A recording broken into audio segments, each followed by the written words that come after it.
dear student, welcome all of you in Galaxy Science classes. बच्चों, आज हम लोग स्टार्ट करने वाले हैं क्लास 11th मैथमेटिक्स। सो बच्चों, क्लास 11th मैथमेटिक्स का हम लोग फर्स्ट चैप्टर स्टार्ट करेंगे सेट। बच्चे, हम सेट स्टार्ट करने वाले हैं। आपको बताते हैं सेट के बारे में कि सेट बहुत ही इंपॉर्टेंट टॉपिक है, आपका बहुत इंपॉर्टेंट चैप्टर है मैथमेटिक्स का, जिस पर मैथमेटिक्स के मैक्सिमम चैप्टर्स डिपेंड करते हैं। क्योंकि अभी यहाँ से सेट के बाद आपको रिलेशन, फंक्शन, जब तक सेट क्लियर नहीं होगा फिर आप रिलेशन फंक्शन को क्लियर नहीं कर पाओगे बच्चों। और जब तक रिलेशन फंक्शन क्लियर नहीं होगा फिर आगे जाने के बाद आपको कैलकुलस के जितने पोर्शन होंगे एज लाइक डिफरेंशियबिलिटी, कॉन्टिन्यूटी और डिफरेंशिएशन, जितने भी सारे क्वेश्चन होंगे बच्चों वो सारे टॉपिक क्लियर नहीं हो पाएंगे। तो बहुत ही प्यारा सा टॉपिक है आज का सेट। सेट है क्या? अब बता दें बच्चे, सेट 11th का जो पहला चैप्टर है, 11th के लिए आप देखें क्लास 11th का ये फर्स्ट चैप्टर है सेट, ठीक है। और ये इंपॉर्टेंट है आपके अदर एग्जाम IIT JEE वगैरह के लिए भी ये बहुत इंपॉर्टेंट टॉपिक है। कहीं ना कहीं से एक दो क्वेश्चन हमेशा फंस ही जाते हैं। तो बच्चे, हम लोग स्टार्ट करने वाले हैं सेट। सेट होता क्या है, चलिए हम सेट को डिफाइन करते हैं बच्चों, उसके बाद से फिर आगे हम लोग देखेंगे। तो सेट भी आप कर सकते हैं कि क्या होता है, ये कलेक्शन ऑफ ऑब्जेक्ट होता है बच्चों। कलेक्शन ऑफ ऑब्जेक्ट कैसा कलेक्शन होता है? तो well defined collection of object होता है। फिर आपको अब एक ऐसा क्वेश्चन आ रहा होगा, सर वेल डिफाइंड का एक्चुअल मतलब क्या होता है? तो बच्चे बताते हैं कि वेल डिफाइंड का मतलब क्या होता है। और मैं आपको गारंटी दे रहा हूँ कि आज के बाद, इस लेक्चर के बाद सेट में कोई भी प्रॉब्लम नहीं होने वाला है आपको। आज बस लेक्चर कंप्लीट कीजिए, उसके बाद सेट आपका 100% क्लियर हो जाएगा इसी लेक्चर से। तो पहले बच्चे इसको हम डिफाइन करते हैं कि सेट है क्या। कह सकते हैं बच्चे सेट के लिए, सेट इज वेल defined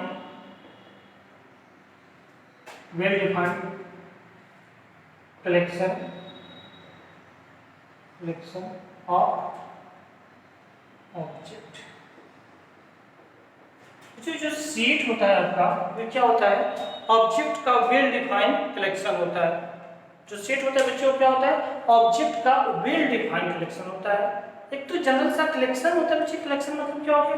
बहुत सारे ऑब्जेक्ट को क्या किया, कलेक्ट कर लिया, वो क्या होगा आपके लिए? कलेक्शन हो जाएगा। लेकिन इसमें क्या कर रहा है? Set is well defined collection of object.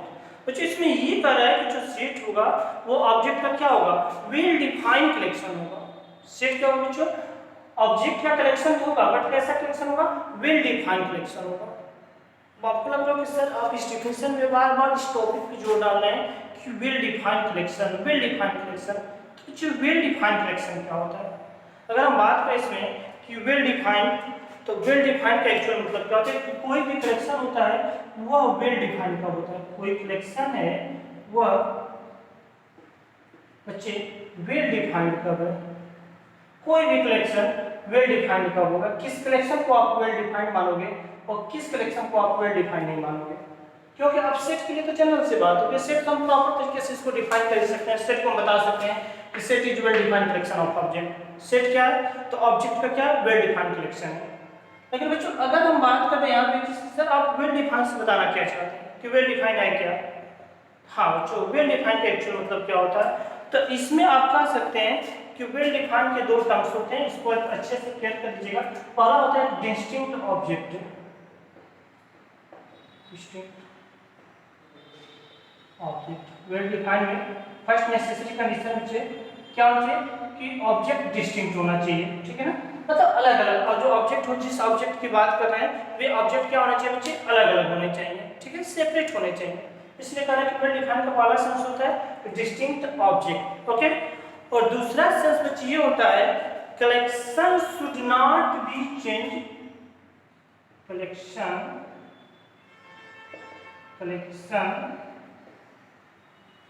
should not be changed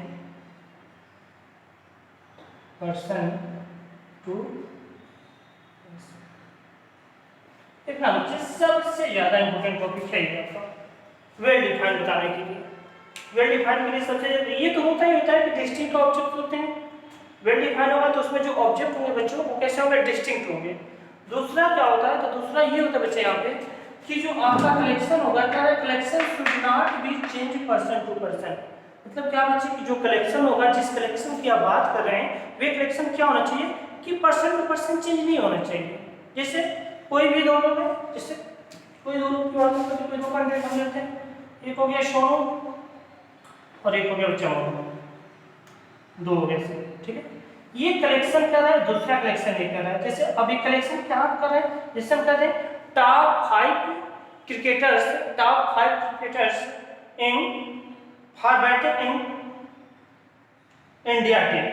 तो मान लीजिए कि ये कलेक्ट कर रहा है, इसका भी कलेक्शन होगा, इसके द्वारा भी कलेक्शन होगा। इसने कलेक्शन किया विराट कोहली, रोहित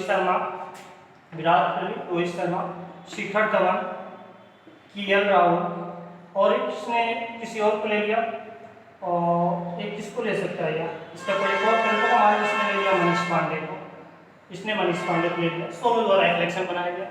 दूसरा कलेक्शन तैयार किया जा रहा है बच्चे मोनू द्वारा। तो मोनू क्या जरूरी है कि इसी कलेक्शन को मोनू भी तैयार करेगा?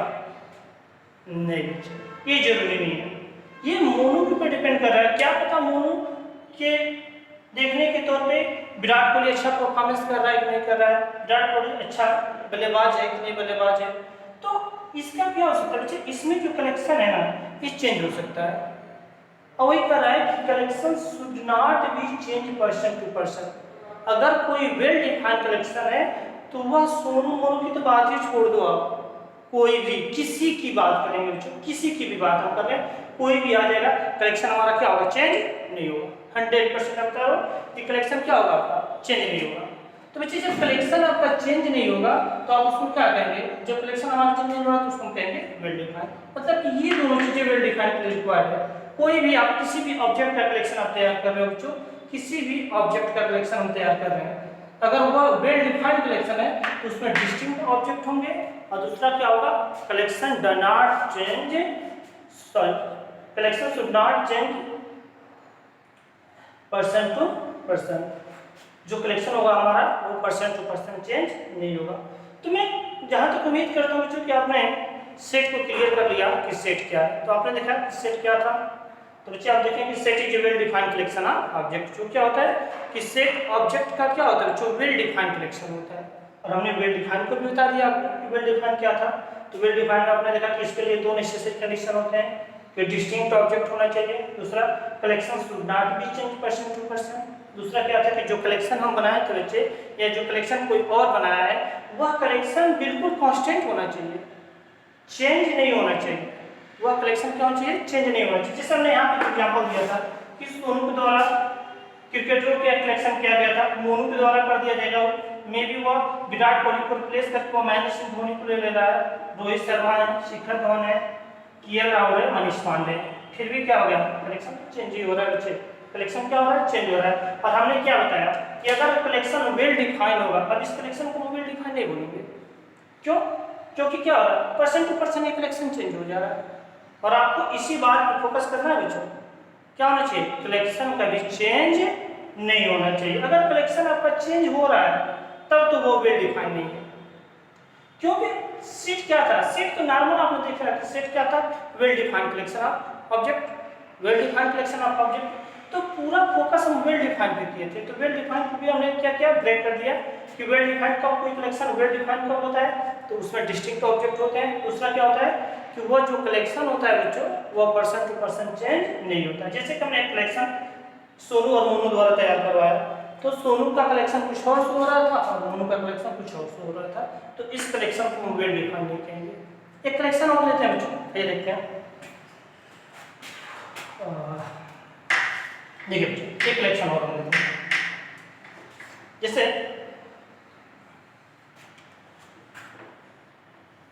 Set of natural number, set of natural number. Set of collection of natural number की बात करो, तो कलेक्शन ऑफ नेचुरल नंबर की बात करोगे तो क्या करोगे, 1 2 3 4 डॉट डॉट डॉट, यही करोगे। चाहे कोई भी कलेक्शन करे, कोई भी कलेक्शन करे, कलेक्शन तो यही होगा आपका ना। तो मान लीजिए कि कोई एक जैसे सोनू कलेक्शन कर रहा है तो उसको ये बना रहा है, तो क्या अगर मोनू कलेक्शन करेगा set of natural collection of natural number का, तो क्या इसमें जीरो ऐड कर देगा? नहीं बच्चे, अगर जीरो ऐड कर दिया तो फिर वो नेचुरल नंबर का आ रहा, वो तो फुल नंबर हो जाएगा। इसलिए क्या होगा कि ये कलेक्शन कोई भी करे, कलेक्शन क्या होगा? चेंज नहीं होगा। और देखिए इसको फॉलो कर रहा है, collection should not be change percent two percent. Collection क्या हो रहा है? परसेंट टू परसेंट चेंज नहीं हो रहा है। अब बच्चे जब collection percent two percent change नहीं हो रहा है तो फिर ये कलेक्शन क्या होगा आपका? वेल डिफाइंड कलेक्शन होगा। तो बातें क्लियर हुई आपकी?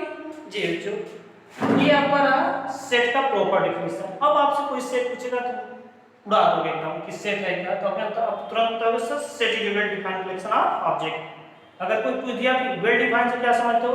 अरे सर वेल डिफाइंड का मतलब ये होता है कि जो उसमें ऑब्जेक्ट होते हैं वो कैसे होते हैं? डिस्टिंक्ट होते हैं। और दूसरा क्या होता है कि मतलब वो जो कलेक्शन होता है वो परसेंट टू परसेंट वेरी नहीं करता है, वो परसेंट टू परसेंट क्या होगा? वेरी नहीं करेगा, मतलब फिक्स होगा। चाहे उस कलेक्शन को कोई भी तैयार करे, उस कलेक्शन को कोई तैयार करे वो क्या होगा बच्चे? कांस्टेंट होगा, जैसे कि ये, ठीक है। अब नेचुरल नंबर का कलेक्शन कोई तैयार करेगा तो कोई चेंज थोड़ी कर देगा, कोई नहीं चेंज कर सकता। सो ये क्या होगा आपका? ये होगा बच्चे आपका वेल डिफाइंड कलेक्शन, ठीक है। और जब वेल डिफाइंड कलेक्शन होगा जिसको हम क्या कहेंगे? सेट कहेंगे बच्चे, ठीक है। अब आइए कुछ इसका एग्जांपल देखते हैं बच्चे, दो तीन हम एग्जांपल दिखा देते हैं, आपको बताना होगा इसमें यह सेट है कि नहीं। चलो एग्जांपल आप सेट हम दे देते हैं, बस आपको नॉर्मल से उस पर डिस्कस करना बच्चे, उसको बताना आपको। इसमें दो तीन एग्जांपल हम राइट कर लेते हैं। पहला जैसे मैंने जो एग्जांपल लिया वही हम ले ले रहे हैं, वही है top 5 cricketer, top 5 cricketer in India team. क्या बच्चों, एक मानी कलेक्शन आप ऐसे बना रहे हो, top 5 cricketer in India team, क्या इसको हम सेट कर सकते हैं? यह कलेक्शन वेल डिफाइंड है, तो इसको तो हम पहले एक्सप्लेन कर चुके हैं बच्चों कि ये जो कोई भी बनाएगा, मान लो कि आपको सर क्रिकेटर तो मान लीजिए कि बैट्समैन भी हो सकते हैं, बॉलर भी हो सकते हैं, तो बच्चे कोई भी क्रिकेटर्स की हम बात करें, ठीक है। आप किसी का भी कलेक्शन बनाओ, ठीक है। तो इसमें अगर आप क्रिकेटर्स का यदि आप कलेक्शन बना रहे हो, ठीक है, तो मान लीजिए कि कोई कलेक्शन बना रहा है 5 का, ठीक है, लेकिन अगला कोई बनाएगा, अगला कोई पर्सन उसको बनाएगा तो जरूरी थोड़ी कि वही कलेक्शन बनाएगा बच्चे, यानी इसका जो कलेक्शन होगा वो परसेंट टू परसेंट क्या होगा? चेंज होगा। तो जब इसका collection percent two percent change होगा तो ये क्या होगा बच्चे? ये कलेक्शन वेल डिफाइंड नहीं होगा, और जब यह कलेक्शन वेल डिफाइंड नहीं होगा तो बच्चे क्या होगा? यह सेट भी नहीं होगा बच्चे। क्या होगा? यह सेट, यह कलेक्शन क्या होगा? सेट को रिप्रेजेंट नहीं करेगा बच्चे। दूसरा लेते हैं बच्चे कि दूसरा इसमें आपका क्या होगा? जैसे हम इसमें कर दें odd natural number, collection of odd natural number, collection of odd natural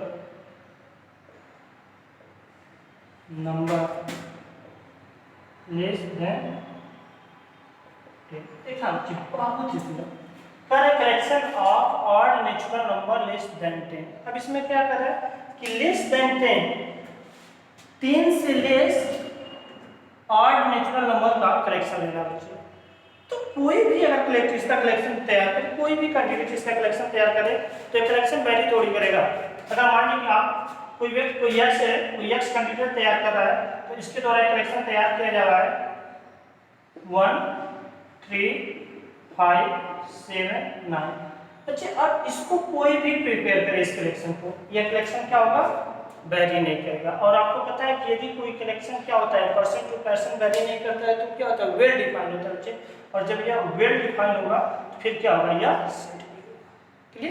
ये क्या हो जाएगा बच्चे? आपका सेट भी होगा। तो इस तरह से आपने देखा कि और collection of odd natural number less than 10 से जो जितने लेस ऑड नेचुरल नंबर होते हैं उनका जो कलेक्शन होगा बच्चे वो किसको रिप्रेजेंट करेगा? वह आपके सेट को रिप्रेजेंट करेगा बच्चे, ठीक है। अगला हम देख रहे हैं collection of river, collection of river in India. देखना बच्चों, collection of river in India. अगर मान लीजिए इंडिया में जितने भी रिवर्स हैं, अगर उनका आप कलेक्शन करो, ठीक है, तो जितने रिवर होंगे उतना कोई तो आप राइट करोगे, या मैं करूं या आप करो या कोई और करे, तो क्या होगा, ये कलेक्शन चेंज होने वाला है, नहीं होगा ना। ऐसा नहीं है कि कोई अपने तरफ से उठा करके किसी रिवर को रख देगा, या किसी रिवर का कुछ न्यू नेम, अगर वो रिवर है ही नहीं इंडिया में तो उसका नेम राइट कर देगा, ऐसा तो नहीं है, ठीक है। यानी collection of river in India की जब भी हम बात करेंगे तो आप क्या कहोगे कि सर यह जो कलेक्शन होगा वो वेल डिफाइन होगा, क्योंकि ये परसेंट टू परसेंट वेरी नहीं करेगा, पर यह क्या होगा, जो कलेक्शन जो होगा वह वेल डिफाइन होगा। और बच्चे जब यह वेल डिफाइन हो जाएगा फिर इसको हम क्या कहेंगे, इसको तो हम क्या कहेंगे, सेट कहेंगे। ये भी आपका सेट है बच्चे, और ये भी आपका सेट हो जाएगा, ठीक है। तो इस प्रकार आप क्या कर सकते हो बच्चों, सेट को क्लासिफाई कर सकते हो कि कौन सेट होंगे कौन सेट नहीं होंगे, और भी बहुत सारा हो जाएगा। Collection of natural number, collection of whole number, okay, all natural number, collection of all natural number which are divisible by 2, which are divisible by 3, dot dot dot, बहुत सारे ऐसे जो सेट होंगे, ठीक है, ऐसे कलेक्शन होंगे जो क्या होंगे, वेल डिफाइन होंगे। और जितने भी कलेक्शन बच्चे वेल डिफाइन होंगे वे सब के सब क्या होंगे, सेट होंगे, ठीक है। तो सेट टॉपिक आपका क्लियर हुआ बच्चों, ठीक है। अब मुझे नहीं लग रहा है कि सेट में कोई ऐसा भी टॉपिक होगा जो आपको डिस्टर्ब कर रहा होगा या आपको ना समझ में आ रहा होगा। तो बच्चे ये रहा आपका सेट। और भी है, जैसे बच्चे एक और एग्जांपल हम दे रहे हैं,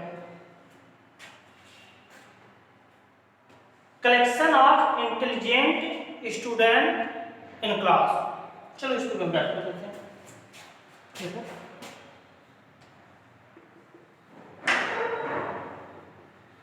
collection of intelligent student in class। एक ना, collection of intelligent student in class, जैसे आप मान लो कि क्लास के इंटेलिजेंट स्टूडेंटों का क्या करो, आप कलेक्शन तैयार करो बच्चे। क्लास के किसी भी इंटेलिजेंट, मान लीजिए बहुत सारे इंटेलिजेंट स्टूडेंट हैं, उनका आप कलेक्शन तैयार कर दो, तो क्या ये जो कलेक्शन होगा वो वेल डिफाइन होगा कि नहीं होगा, यह जो कलेक्शन होगा वह वेल डिफाइन होगा कि नहीं होगा। अब थोड़ा सा कंफ्यूज हो जाओगे आप, कंफ्यूज क्या होना, कोई भी कंफ्यूजन की टॉपिक नहीं है इसमें।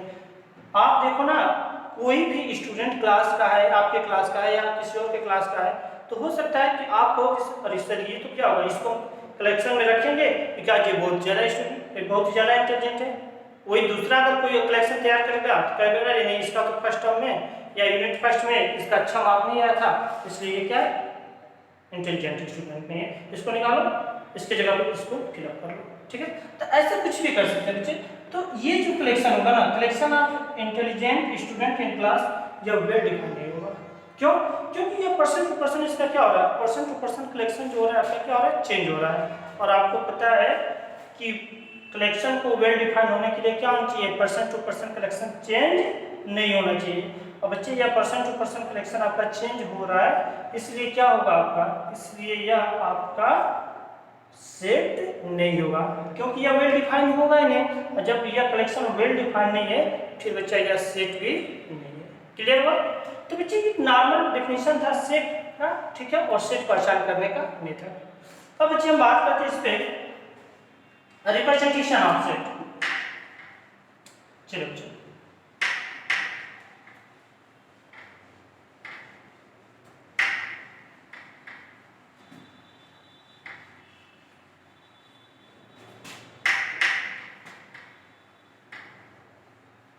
देखना बच्चे, representation of set.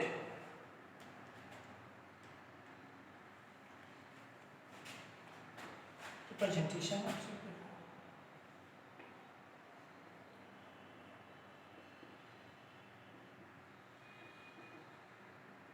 Representation of set. ठीक है बच्चे, जो रिप्रेजेंटेशन ऑफ सेट होता है वो कितने वे होते हैं। सेट में भी represented by mainly two way. ये जो सेट होते हैं उनको टू वे से, मतलब दो तरीके से हम क्या कर सकते हैं, रिप्रेजेंट करते हैं। एक्चुअल बच्चे होते तो तीन हैं, होती तो तीन है, लेकिन फिलहाल अभी 12th 11th के सिलेबस में हम दो की ही बात करेंगे। एक जो लास्ट वाला होता है आपका, उसको हम जब वेन डायग्राम पढ़ेंगे तो वहाँ पर हम उसको दिखाएंगे बच्चे, ठीक है। तो पहला मेथड जो होता है बच्चे, पहला मेथड होता है रोस्टर आर टेबुलर मेथड। पहला मेथड जो होता है बच्चे क्या होता है, किसी भी सेट को रिप्रेजेंट करने का जो पहला मेथड होता है वो होता है टेबुलर फॉर्म। टेबुलर क्या होता है बच्चे, वो होता है आपका टेबुलर फॉर्म। इसको रोस्टर मेथड भी कहते हैं बच्चे, इसको हम क्या कहते हैं, रोस्टर मेथड कहते हैं। तो कोई सेट है, किसी सेट को हम टेबुलर फॉर्म में कैसे राइट करेंगे बच्चे, कोई भी सेट है उस सेट को हम टेबुलर फॉर्म में कैसे राइट करेंगे या रोस्टर मेथड में कैसे राइट करेंगे उसको। तो किसी भी सेट को रोस्टर फॉर्म में राइट करने के लिए या टेबुलर फॉर्म में राइट करने के लिए फर्स्ट ऑफ ऑल उसको क्या करते हो, कर्ली ब्रैकेट में उसको क्या करते हो आप, उसको कर्ली ब्रैकेट में क्लोज करते हो, कर्ली ब्रैकेट में बंद करते हो। कोई भी सेट है उसको अब क्या करोगे, कर्ली ब्रैकेट में क्लोज करोगे। अब क्या करते हैं, इसकी जो भी एलिमेंट होते हैं बच्चों, ठीक है, इसके जो भी एलिमेंट होते हैं इस कर्ली ब्रैकेट में हम राइट कर देते हैं। जैसे मान लीजिए कि कोई कलेक्शन था आपका, collection of vowel in English alphabet, ठीक है। तो अब कलेक्शन ऑफ वॉवेल की यदि बात करेंगे हम तो देगा ए ई आई ओ यू, ठीक है बच्चे। हमने बताया कि अगर इसको रोस्टर फॉर्म में या टेबुलर फॉर्म में राइट करना हो तो इसको आप क्या करोगे, इसको आप कर्ली ब्रैकेट में क्लोज करोगे और इसको कॉमा द्वारा इनके एलिमेंटों को क्या करेंगे बच्चे, कॉमा द्वारा इनको सेपरेट कर देंगे, ठीक है। ये क्या हो जाएगा आपका, कोई सेट हो गया, ठीक है। इस प्रकार के रिप्रेजेंटेशन को कौन सा फॉर्म बोलते हैं बच्चे, टेबुलर फॉर्म बोलते हैं। इस प्रकार का जो रिप्रेजेंटेशन होता है इसको क्या बोलते हैं, टेबुलर फॉर्म बोलते हैं। मतलब टेबुलर फॉर्म एक ऐसा सेट का रिप्रेजेंटेशन होता है जिसमें किसी सेट के एलिमेंट किसमें होते हैं, कर्ली ब्रैकेट में होते हैं और उन एलिमेंटों को क्या करते हैं, कॉमा द्वारा उनको क्या किया जाता है, सेपरेट किया जाता है, ठीक है। और एक इंपॉर्टेंट टॉपिक बता दें बच्चों, किसी भी सेट को, कोई सेट है बच्चे, कोई भी सेट है, उस सेट को जिस लेटर द्वारा शो किया जा रहा है वो क्या होता है, कैपिटल होता है, ठीक है, कैपिटल होता है, ठीक है। और इसके जो एलिमेंट होते हैं बच्चे वो क्या होते हैं, स्मॉल होते हैं, ठीक है। किसी सेट को रिप्रेजेंट करना है तो आप कैपिटल से रिप्रेजेंट करेंगे और उसके जो एलिमेंट राइट करने होंगे बच्चे वो क्या होंगे, आपके स्मॉल होंगे, क्लियर। तो ये है, कोई भी अगर आपको किसी सेट को रिप्रेजेंट करना है तो कैपिटल से और उसके जो एलिमेंट होंगे वो क्या होंगे, आपके स्मॉल हो जाएंगे। तो ये रहा है आपका tabular form. Tabular form clear हुआ होगा आपका कि टेबुलर फॉर्म क्या होता है, किसी रिप्रेजेंटेशन का है कोई ऐसा मेथड जिसमें उस सेट के सभी एलिमेंट क्या होंगे, कर्ली ब्रैकेट में होंगे और उन एलिमेंटों को किसके द्वारा, कॉमा द्वारा सेपरेट किया जाएगा, ठीक है। तो बच्चे इस प्रकार के रिप्रेजेंटेशन को हम क्या कहते हैं, टेबुलर फॉर्म बोलते हैं, ठीक है। चलिए दूसरा क्या होता है, सेट बिल्डर फॉर्म। दूसरा क्या होता है, set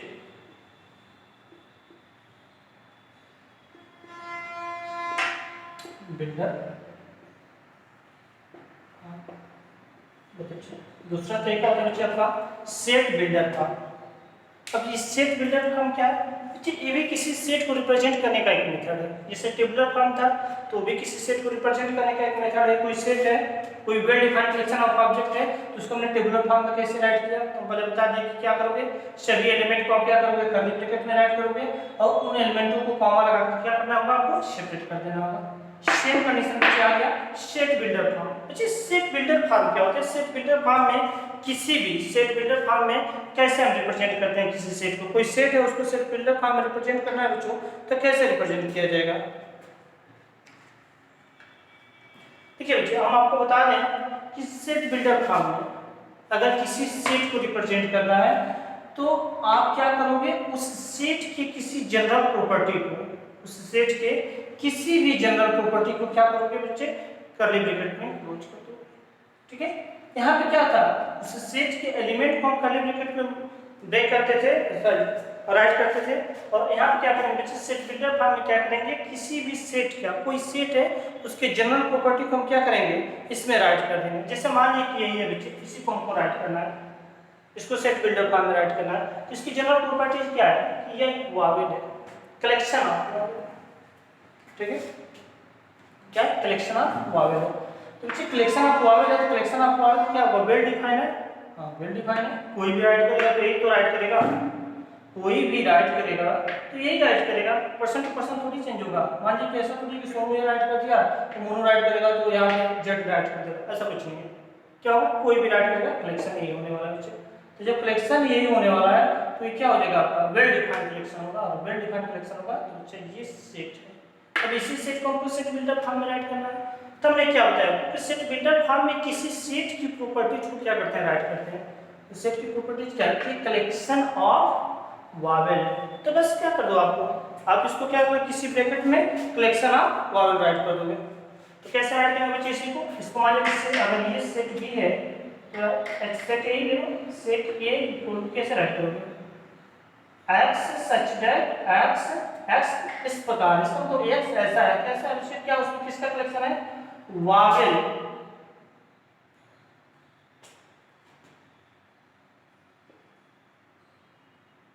x Wavell in English alphabet, ठीक है बच्चे। यानी x क्या है, इंग्लिश अल्फाबेट के सब क्या है, ये वावेल है, ठीक है। तो ये क्या था, इसका एक बेसिक प्रॉपर्टी था बच्चे, एक बेसिक प्रॉपर्टी था। इसको आप क्या करते हो, इसको आप सेट बिल्डर फॉर्म में राइट करते हो। एक और एग्जांपल ले लेते हैं बच्चे, देखिए अगर मान लीजिए एक एग्जांपल हम ले लेते हैं, set B equal table form में राइट करते हैं 1 3 5 7 9। तो बच्चे इसको अगर आपको सेट बिल्डर फॉर्म में राइट करना हो तो क्या राइट करना है, तो देख रहे हैं किसका प्रॉपर्टीज है।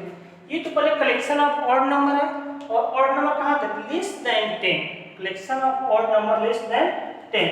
तो आप क्या करोगे, राइट करोगे b equal to x such that x क्या हो जाएगा आपका, collection of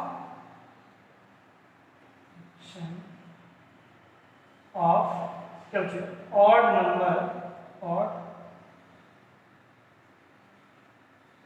number less than क्या बचा 10। तो देखिए क्या होगा, इसकी एक जनरल प्रॉपर्टी थी यार, ठीक है। ये क्या है, कलेक्शन ऑफ ऑड नंबर है, और किससे लेस है, 10 से लेस है, ठीक है। तो इसको अगर मान लीजिए इसके टर्म्स को हम राइट कर दें, इसके एलिमेंट को राइट कर दे रहे हैं कर्ली ब्रैकेट में, उसको कॉमा लगाकर सेपरेट कर दे रहे हैं, तो वो टेबुलर फॉर्म हो जाएगा बच्चे। लेकिन उसी को हम क्या कर रहे हैं, उसके प्रॉपर्टीज को हम राइट कर रहे हैं, ठीक है, तो वो क्या हो जाएगा आपका सेट बिल्डर फॉर्म हो जाएगा, क्लियर। तो ये दो फॉर्म होते हैं बच्चे किसी भी सेट को रिप्रेजेंट करने के लिए। एक विजुअल फॉर्म भी होता है, ठीक है, जिसको डायग्राम ड्रा करके हम उसको रिप्रेजेंट करते हैं, बट बच्चे इसको हम वेन डायग्राम में पढ़ेंगे, ठीक है। अभी इसलिए यहाँ पर उसको मेंशन नहीं करना चाह रहे हैं। जब उसको हम वेन डायग्राम पढ़ाएंगे आपको, तो आप ये बताएंगे कि एक्चुअल विजुअल फॉर्म क्या होता है। तो फिलहाल के लिए किसी भी सेट को रिप्रेजेंट करने के दो मेथड होते हैं, इन दोनों मेथड को याद रखना होगा आपका। पहला होता है टेबुलर फॉर्म, दूसरा होता है आपका set builder form. Tabular form में आपने क्या देखा कि टेबुलर फॉर्म में जो एलिमेंट होते हैं, ठीक है, सभी एलिमेंट को हम क्या करते हैं, कर्ली ब्रैकेट में राइट कर देते हैं, ठीक है, और उनको कॉमा लगा करके सेपरेट करते हैं। सेट बिल्डर फॉर्म में आपने क्या देखा कि किसी एलिमेंट की जनरल प्रॉपर्टीज को क्या किया जाता है, कर्ली ब्रैकेट में राइट किया जाता है। तो ये रिप्रेजेंटेशन आप सीखोगे। हाँ, कुछ और इंपॉर्टेंट बातें इससे रिलेटेड हम आपको बता दें कि कुछ इंपॉर्टेंट बातें क्या होती है। टेबुलर देखिए इसमें, इसके लिए कुछ जरूरी बातें देखिए टेबुलर के लिए। टेबुलर फॉर्म में जो एलिमेंट होते हैं, नंबर ऑफ एलिमेंट क्या होते हैं, रिपीटेड नहीं होते बच्चे। किसी भी टेबुलर फॉर्म में अब क्या करेंगे, जो नंबर ऑफ एलिमेंट होगा वो रिपीटेड नहीं होगा। Number of element do not repeated in the tabular form. Tabular form में जो नंबर ऑफ एलिमेंट होंगे, सॉरी जो एलिमेंट होंगे, नंबर ऑफ एलिमेंट कर रहे थे, जो एलिमेंट होंगे वे क्या करेंगे बच्चे, रिपीट नहीं करेंगे। जैसे आइए अगर मान लीजिए कि कोई सेट हम बना रहे हैं, देखो कोई भी सेट ले लो,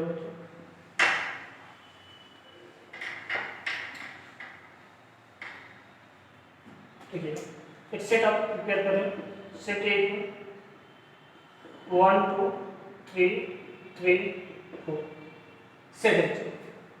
अभी हम बताए कि टेबुलर फॉर्म में जो एलिमेंट होता है वो रिपीटेड नहीं होता है, ठीक है।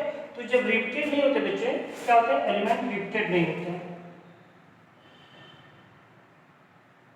Element do not repeated,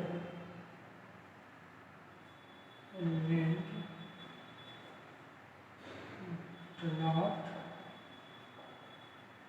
repeated in tabular.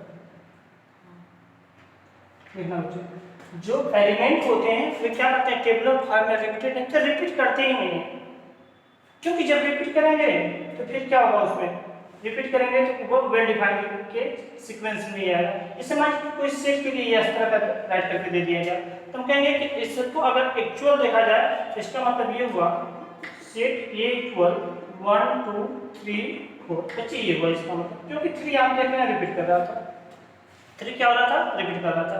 और हम अभी आपको बताएं कि एलिमेंट जो होते हैं टेबलर फॉर्म में जो एलिमेंट होते हैं बच्चे वो क्या होते हैं, रिपीटेड नहीं होते हैं। कहीं भी कोई भी आप सेट तैयार कर रहे हो, कोई भी सेट आप बना रहे हो, ठीक है, उसमें एलिमेंट क्या होना चाहिए, रिपीटेड नहीं होना चाहिए। अगर वो एलिमेंट रिपीटेड है देन इस सेट को आप करेक्शन करोगे और क्या बनाओगे, उस एलिमेंट को चाहे कितने टाइम एन टाइम रिपीट कर रहा है आपको सिंगल टाइम में उसको राइट करना होगा। जैसे यहाँ पे एलिमेंट जो 3 है वो 2 टाइम आया है, लेकिन जब इसको एक्चुअल हम राइट करेंगे तो क्या देखिए 1 टाइम राइट किए। ओके सर, इसका हाँ अभी जब हम कार्डिनल नंबर जब इसका देखेंगे तो आप इसका प्रभाव पड़ेगा, ठीक है, क्योंकि जब इसको हम 2 टाइम को अगर हम 1 टाइम नहीं लिखते हैं तो फिर इन दोनों के कार्डिनल नंबर और डिफरेंस आने लगेगा। तो आपको लग रहा है सर कार्डिनल नंबर क्या बता रहा है, अभी आगे हमको आपको कार्डिनल नंबर इसी सीक्वेंस में आपको आगे कार्डिनल नंबर बताने वाले हैं कि कार्डिनल नंबर क्या होता है। तो पहले टेबलर फॉर्म के लिए पहला कंडीशन याद रखना होगा, element are not repeated in tabular form. जो टेबलर फॉर्म में जो एलिमेंट होते हैं वे क्या करते हैं, रिपीटेड नहीं होते हैं।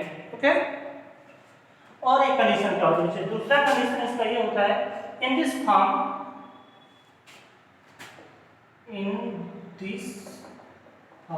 that means in a tabular form, in this form that means in a tabular form order of set does not matter, order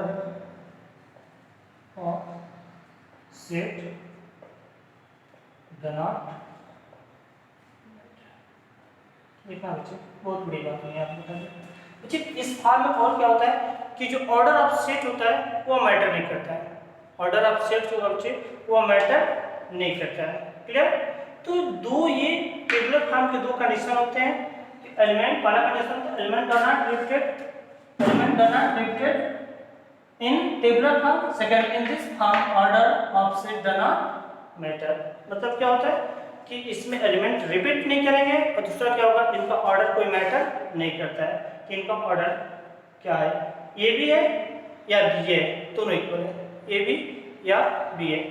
तो इसमें आप परेशान नहीं होंगे। जैसे इसको थोड़ा सा समझ लीजिए कि अगर कोई सेट है, कोई भी सेट आप ये राइट कर रहे हो ए बी सी, और अच्छा हम इसको राइट करते हैं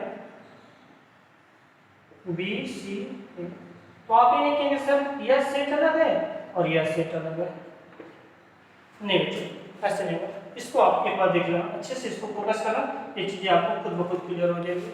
ओके, ये चीज अगर यहाँ पर फोकस करोगे तो ये चीजें आपको 100% क्लियर होने वाली है। तो बच्चे रिप्रेजेंटेशन आप सेट को हमने क्लियर कर लिया, ठीक है। अब आगे हम और देखेंगे, और क्या देखेंगे, some important symbol of set. बच्चों देखिएगा सेट में कुछ सिंबलों का यूज किया जाता है, अगर डायरेक्ट उसका हम यूज कर रहे हैं तो फिर उससे आप क्या समझोगे, देखना बच्चों। Some important symbol of set,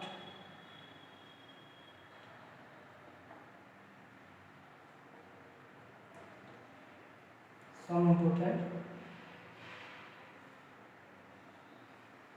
symbol एक ना बच्चों इंपॉर्टेंट।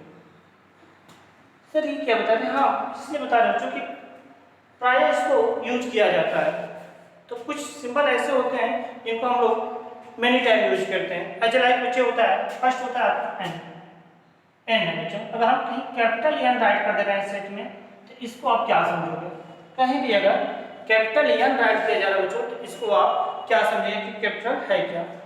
तो बच्चे कैपिटल एन जो होता है वह कलेक्शन ऑफ नेचुरल नंबर को शो करता है। बच्चे कैपिटल एन जो होता है वो क्या होता है, कलेक्शन ऑफ नेचुरल नंबर होता है, ठीक है। यानी एक सेट होगा, कौन सा, नेचुरल नंबर का एक सेट होगा, ठीक है, कलेक्शन ऑफ नेचुरल नंबर को रिप्रेजेंट करेगा। तो बच्चे कलेक्शन ऑफ नेचुरल नंबर होता है क्या, बता दीजिए आप। इन सेट का हम राइट करेंगे इसको तो 1 2 3 4 डॉट डॉट डॉट इन्फिनिटी। ठीक है बच्चे, ये होता है आपका n। अगर n कहीं ऐड किया होगा तो आप इसको क्या समझेंगे, कलेक्शन ऑफ नेचुरल नंबर। और कलेक्शन ऑफ नेचुरल नंबर तो क्या होता है, वेल डिफाइन होगा। तो बच्चे ये सेट भी होगा, यानी नेचुरल नंबर के सेट को किससे, n से डिनोट करेंगे। ठीक है, तो इसको कलेक्शन ऑफ नेचुरल नंबर आप बोल दो या नेचुरल नंबर सेट रिप्रेजेंटेशन बोल दो। ठीक है, अगर कहीं n है तो डायरेक्ट आपको ये समझना है collection of natural number. Okay, देखना अगर कहीं w है, ऐसा है, इसको आप क्या समझोगे, अगर कहीं w है जो, तो इसको आप समझेंगे collection of whole number. Whole number क्या होता था, बहुत बेसिक है, आप इसको क्लास 6 से पढ़ते आ रहे हैं। होल नंबर क्या होता था, नेचुरल नंबर के ग्रुप में आप क्या इंक्लूड कर देते थे, जीरो इंक्लूड कर देते थे, तो एक न्यू ग्रुप मिल जाता, उस ग्रुप को आप होल नंबर बोलते थे, ये बोलते थे ना जी। तो राइट करो बच्चे, इसको आप बताओगे 0 1 2 3 4। देखना बच्चे, अगर ये है collection of natural number, W है collection of whole number. Okay बच्चे, जेड है, मान लीजिए जेड है, ई क्या होता है, अगर मान लीजिए हम जेड राइट कर देते बच्चों, तो जेड क्या होता है, तो बच्चे ये क्या होगा, आपका सेट ऑफ इंटीजर को डिनोट करेगा। जैसे set of natural number, set of whole number हुआ है, ये क्या हो जाएगा बच्चे, सेट ऑफ इंटीजर होता है, राइट कर सकते हैं यहाँ पे, ये क्या होता है, सेट ऑफ इंटीजर हो जाएगा बच्चे, राइट कर दीजिएगा, सेट ऑफ इंटीजर। बहुत अच्छा बच्चा, ये क्या होता है आपका, सेट ऑफ इंटीजर होता है। तो जब ये सेट ऑफ इंटीजर होता है बच्चे, तो अब आपको लग रहा है कि सर जेड जो सेट ऑफ इंटीजर होता है, बट इंटीजर तो टू टाइप होते हैं। हाँ बच्चों, इंटीजर टू टाइप होते हैं। एक होता है आपका कौन सा, एक होता है आपका पॉजिटिव इंटीजर, ये क्या होता है बच्चा, पॉजिटिव इंटीजर, और दूसरा क्या होता है आपका निगेटिव इंटीजर। एक होता है पॉजिटिव इंटीजर और दूसरा क्या होता है आपका निगेटिव इंटीजर, पॉजिटिव इंटीजर और दूसरा होता है नेगेटिव इंटीजर। तो क्या सर दोनों इंटीजर को हम जेड से ही, दोनों इंटीजर के जो सेट होंगे उनको जेड से ही डिनोट करेंगे। ये बच्चे जब डीप जाएंगे ना, तो पॉजिटिव इंटीजर का जो सिंबल आता है, set of positive integer Z plus हो जाता है।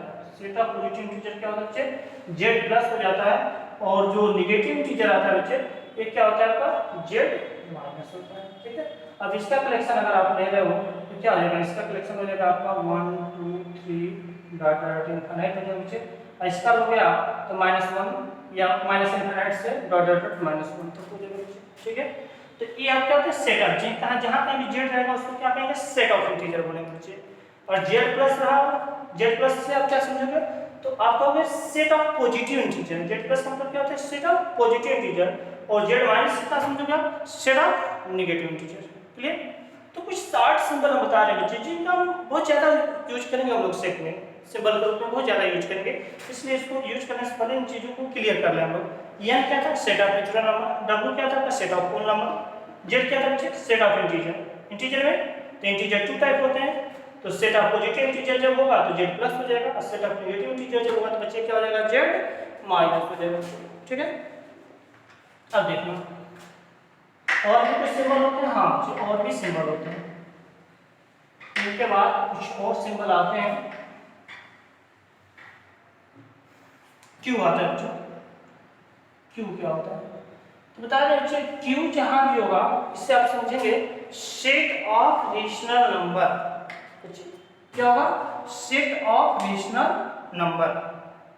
ठीक है, इसमें क्या हो जाएगा बच्चे, सेट ऑफ रेशनल नंबर, इसके जितने भी क्यू का क्या हो जाएगा, set of rational number. Suppose ये इस सेट में कोई, इस सेट का कोई एलिमेंट x है, तो बच्चे x कहाँ बिलोंग करेगा, x बिलोंग, देखना जी बहुत अच्छा सिंबल अभी आ गया, x belong p by q। क्या होगा इसमें, अगर इस सेट का एक एलिमेंट x है तो x क्या करेगा, p बाई q में बिलोंग करेगा, क्योंकि आप जानते हैं कि रेशनल नंबर क्या होता है, तो कोई नंबर को अगर p बाई q के फॉर्म में आप राइट कर लेते हो, और जहाँ पर p और q क्या होता है, बहुत ही आपके इंटीजर होते हैं p और q, देन आप p बाई q को क्या कहते हो, रेशनल नंबर बोलते हो बच्चे। ठीक है, एक सिंबल को यहाँ यूज कर रहे हैं, इस सिंबल का मतलब क्या है, इस सिंबल का मतलब होता है टू बिलोंग, इस सिंबल का मतलब क्या होता है, to belong, x belong to. ठीक है, और क्या होता है, ऐसे अगर ये सिंबल में ये बिलोंग का सिंबल है, बिलोंग का, और बच्चे ऐसे सिंबल बना है तो क्या हो जाएगा, the not belong, the not belong. ठीक है बच्चे, ये देखिए दो सिंबल है सर। ठीक है, अगर कोई भी किसी सेट का कोई एलिमेंट है, अगर कोई सेट आप ले लो बच्चे, कोई सेट ये है आप 1 2 3, आप कहोगे वन बिलोंग इन सेट है। ठीक है, कैन यू 4, ऑब्वियसली सर 4 तो नहीं है, तो 4 does not belong in simple sir, simple सा कुछ नहीं है सर। तो ये क्या है, बिलोंग टू का सिंबल है, मतलब कि कोई एलिमेंट, कहने का सेंस है कि यह एक ऐसा एलिमेंट है जो किस में क्यू में बिलोंग करेगा, तो क्यू का फॉर्म क्या होगा, पी बाई क्यू हो जाएगा। ठीक है, पी बाई क्यू हो जाएगा। ठीक है, तो अभी हम सिंबल की बात करते हैं, तो जहाँ क्यू आएगा आप क्या समझेंगे, सेट ऑफ रेशनल नंबर। जहाँ भी अगर क्यू आएगा बच्चों, वहाँ पे आप क्या समझेंगे, सेट ऑफ रेशनल नंबर। बच्चे कहीं कहीं आई आ जाता है, कहीं कहीं क्या आ जाता है बच्चे, आई आ जाता है। आई को आप क्या समझेंगे, set of irrational number, set of irrational number, irrational number. जहाँ आई आएगा बच्चों उसको हम क्या कहेंगे, set of irrational number. Okay, और बच्चे लास्ट में एक और बहुत इंपॉर्टेंट आर आता है। सबको पता है आर से क्या बचा हुआ है, रियल नंबर। ओके, तो बच्चे ये क्या हो जाएगा, सेट ऑफ रियल नंबर। ठीक है, आर जहाँ पे सिंबल आएगा उसको क्या समझेंगे, set of real number, set of real number. एक बच्चे सेट ऑफ रियल नंबर। और लास्ट सिंबल एक और हम यूज करते हैं, सी। सी क्या होगा बच्चे, कॉम्प्लेक्स नंबर। सी क्या होगा, complex number, set of complex number, set of complex. तो देखिए ये सारे सिंबल्स हैं। ठीक है, अब इनका कलेक्शन इनका करोगे तब ये सेट बनेंगे। लेकिन जहाँ कहीं जैसे मान लीजिए एन हुआ, तो एन अगर कहीं रिप्रेजेंट कहीं से किया गया है तो आप तुरंत समझेंगे कि ये सेट ऑफ नेचुरल नंबर है। ठीक है, डब्ल्यू है जो आप क्या समझिए, सेट ऑफ होल नंबर है, क्योंकि अब डब्ल्यू को क्या करें, प्राय हम इन सब का यूज करते हैं सेट में। ठीक है, जैसे हम कहीं आर राइट किए हैं तो तुरंत आपका माइंड यहाँ पे फोकस होना चाहिए कि जो आर होगा वो क्या होगा, रियल नंबर होगा। ठीक है, C complex number. Complex number क्या होता है, वैसे पढ़ाएंगे कॉम्प्लेक्स नंबर, आपको परेशान ना हो। कॉम्प्लेक्स नंबर एक ऐसा नंबर होता है जिसमें इमेजिनरी और रियल दोनों नंबरों का एक कॉम्बिनेशन होता है। जैसे कोई रियल नंबर x है और कोई इमेजिनरी नंबर i y है, और दोनों को आपका मान कर दो, then x plus i y, तो ये क्या होगा, ये कॉम्प्लेक्स नंबर हो जाएगा। ठीक है, तो आज ही लेक्चर में बस इतना ही बच्चे, नॉर्मल सा छोटा सा आज का लेक्चर था, बिल्कुल सेट का परिचय, इंट्रोडक्शन ऑफ सेट इसको कह सकते हो। हमने सेट के बारे में थोड़ा सा, बहुत ज्यादा कुछ नहीं, सेट क्या है, सेट को रिप्रेजेंट कैसे करते हैं। ठीक है, सेट के और जो कुछ सिंबल होते हैं जो प्राय से यूज होते हैं वे कौन कौन से थे, इन सारे टॉपिकों पे बच्चे हम लोग बात कर लिए हैं। अगले लेक्चर में हम इसके टाइप ऑफ सेट की बात करेंगे बच्चों, कि टाइप ऑफ ये सेट क्या होता है। अगला लेक्चर इसके बाद आएगा, इसमें टाइप ऑफ सेट होगा। ठीक है, तो बच्चे इसको अच्छे से वॉच करें, ठीक है, देखें, ठीक है, और इस पर कमेंट करें, इस वीडियो पे इसमें जाएं, इसको वॉच करें और इसको कमेंट करें। और आगे कौन सा लेक्चर चाहिए आपको, किस टॉपिक पे लेक्चर चाहिए, क्योंकि ये सीक्वेंस चलता रहेगा बच्चों, ये सीक्वेंस कंटिन्यू चलता रहेगा, इसमें तो आपको कहना नहीं है। इसके बाद जितने भी टॉपिक होंगे, सेट, उसके बाद रिलेशन, उसके बाद फंक्शन, ये कंटिन्यू आपको आते रहेंगे। लेकिन अगर आपको एडवांस में किसी लेक्चर की रिक्वायरमेंट है, ठीक है, तो उसको एक्स्ट्रा बना करके प्लेलिस्ट में ऐड कर दिया जाएगा बच्चों। ठीक है, तो आप जाकर के चैनल पर आकर विजिट करें और इसको अच्छे से वॉच करें। थैंक यू बच्चों।